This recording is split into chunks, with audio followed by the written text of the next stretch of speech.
दिल्ली के कंझावला इलाके में 31 दिसंबर की रात स्कूटी पर सवार एक लड़की को कार में सवार 5 लोगों के द्वारा टक्कर मार दी जाती है। टक्कर मारने के बाद वो पांचों लोग कार को भगाने लगते हैं, तो वहीं टक्कर लगने के बाद जो लड़की होती है वो उस कार में फंस जाती है। पुलिस के मुताबिक लड़की कार में 10 से 12 किलोमीटर तक फंसी रही और घिसटती रही। घिसटने की वजह से उसके शरीर की सारी हड्डियां टूट चुकी थी। न केवल इतना बल्कि उसके शरीर का सारा मांस भी निकल चुका था और उसके शरीर पर एक भी कपड़ा नहीं था, यानी कि जब वो लड़की मृत अवस्था में मिली तो वो नग्न थी। पुलिस ने इस पूरे मामले के सामने आने के बाद फिलहाल जो पांचों आरोपी हैं उनको गिरफ्तार कर लिया है और सोमवार को रोहिणी कोर्ट में इन तमाम आरोपियों को पेश भी किया गया। ये जो पांचों आरोपी हैं उनके नाम दीपक खन्ना, अमित खन्ना, कृष्ण, मिथुन और मनोज मित्तल बताए जा रहे हैं। फिलहाल पुलिस को कोर्ट के द्वारा 3 दिन की रिमांड मिल चुकी है इन आरोपियों की और इन तमाम आरोपियों से अब पूछताछ की जाएगी। यहाँ पर जानकारी आप ये भी लीजिए, ये जो आरोपी है इनमें से दीपक खन्ना ही उस वक्त ड्राइव कर रहा था जब ये हादसा हुआ। जिस लड़की की इस हादसे में मौत हुई है उसकी उम्र महज 20 साल थी। उसका नाम अंजलि था। उसके परिवार में उसकी माँ, 2 भाई और 4 बहनें थी और अंजलि अपने परिवार में कमाने वाली इकलौती लड़की थी।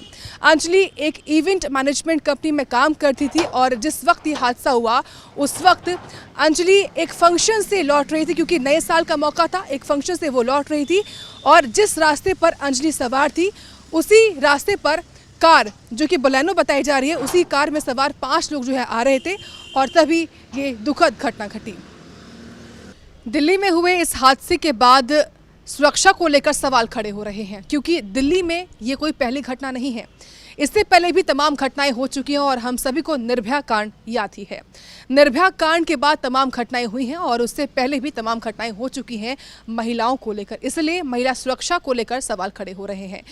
जो लड़की जिस हादसे में शिकार हुई है अंजलि, उसके परिवार ने खुद इस कांड को निर्भया कांड से जोड़ा है और परिवार की तरफ से इस पूरे मामले में निष्पक्ष जांच को लेकर बात कही जा रही है कि इस मामले में निष्पक्षता के साथ जांच हो, क्योंकि जो मृतक लड़की है उसकी मां ने कहा कि जो उनकी बेटी है वो जब घर से बाहर निकली तो वो बहुत सारे कपड़े पहने हुए थी, लेकिन जब वो मिली वो नग्न अवस्था में थी। वही इस पूरे मामले को लेकर दिल्ली पुलिस के स्पेशल सीपी ने बताया है कि इस पूरे मामले में जांच के लिए एक मेडिकल बोर्ड का गठन किया गया है। इसके अलावा कई सारी टीमें भी बनाई गई हैं जो मामले में अब जांच करेंगी। साथ ही पोस्टमार्टम रिपोर्ट का इंतजार है, क्योंकि पोस्टमार्टम रिपोर्ट के आधार पर ही ये जो पूरी जाँच है वो आगे बढ़ेगी। न केवल इतना बल्कि उस रास्ते में जो CCTV फुटेजेस भी लगे हुए थे या अलग जो भी एविडेंसेस मिल रहे हैं, अब उनके आधार पर जांच की जाएगी। इस मामले को लेकर न केवल परिवार की तरफ से बात की जा रही कि परिवार पुलिस की थ्योरी पर भी यकीन नहीं कर रहा है, लेकिन इसके साथ साथ दिल्ली महिला आयोग की अध्यक्ष यानी कि स्वाति मालीवाल ने भी इस पूरे मामले को लेकर पुलिस की थ्योरी पर सवाल उठाए हैं और अब इस पूरे मामले में सियासी बयानबाजी भी की जा रही है।